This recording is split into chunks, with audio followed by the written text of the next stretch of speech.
Maging handa kayo. Maligayang araw ng linggo, kapanalig. Nasa 19 na linggo na tayo sa karaniwang panahon. Ito po si Sister Rose Agtarap ng Daughters of St. Paul para sa mabuting balita. Tayo na't magnilay ng Ebanghelyo ngayon.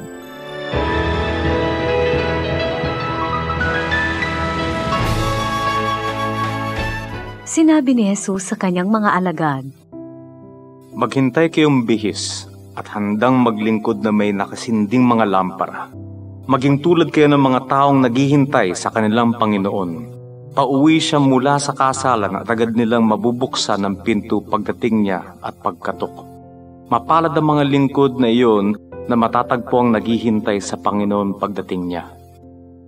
Maniwala kayo sa akin. Isusuot niya ang damit pantrabaho at pauupuin sila sa hapag at isa-isa silang pagsisilbihan. Dumating man siya sa hating gabi o madaling araw at matagpuan niya silang ganito, mapalad ang mga iyon. Isipin niyo to. Kung nalaman lamang na may-ari ng bahay kung anong oras ng gabi ang dating ng magnanakaw, hindi sana niya pababayang looban ng kanyang bahay. Kaya maging handa kayo dahil dumarating ang anak ng tao sa oras na hindi niyo inaakala."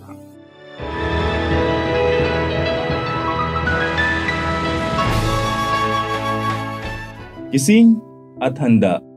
Tayo ba'y gising at nakahanda? Tila ba nakakatakot ang pinapahiwatig sa atin ng Ebanghelyo ngayon? Ipinapakita sa atin ang realidad ng pagdating ng Panginoon, katapusan ng lahat o eskatolohiya at maging ang ating kamatayan. Hindi ito pananakot kundi paalala sa ating lahat, kaya sinasabi ni Jesus, maging gising at handa. Subalit, paano nga ba tayo makakapaghanda sa nakatakdang panahon? Hindi literal na pagiging gising ang hinihingi sa atin. Sabi nga, hindi ito yung getting ready, but living ready. Nakahanda kahit anong oras na salubungin at humarap sa Panginoon. At nakaugat ito sa pananampalataya at kamalayan na dumating na ang Panginoon, narito at kasama natin. Marami sa atin na nag-aakalang paparating pa lang siya. Subalit, para sa mga taong may gising na pananampalataya, nakikita na nila ang Panginoon na kasama natin sa ating kapwa at sa ating buhay.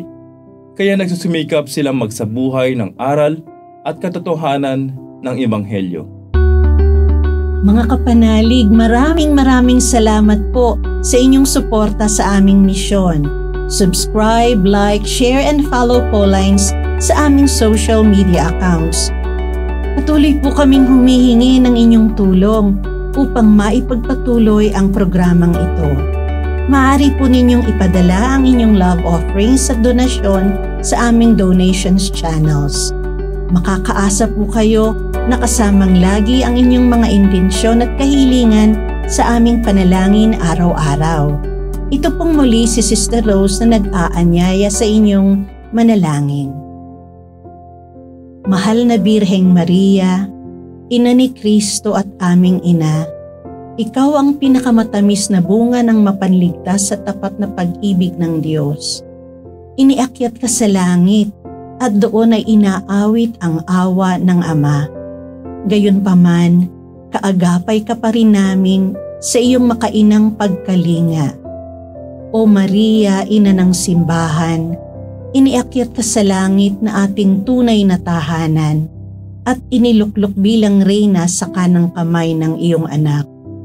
Hinihiling namin ang iyong pamamagitan para sa mga pangangailangan ng aming bayan, nang ang bawat kagandahang loob ay pagpalain at palakasin, ang pananampalataya ay manariwa at mapagyaman, ang pag-asa ay patuloy na maging matatag at maliwanag, at ang pag-ibig ay muling mapukaw at manumbalik ang sigla.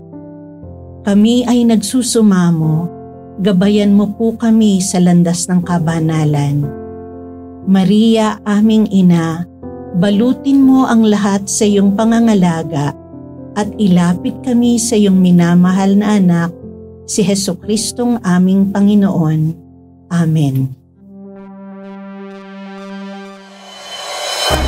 We are here to provide a new way of communicating and proclaiming the gospel.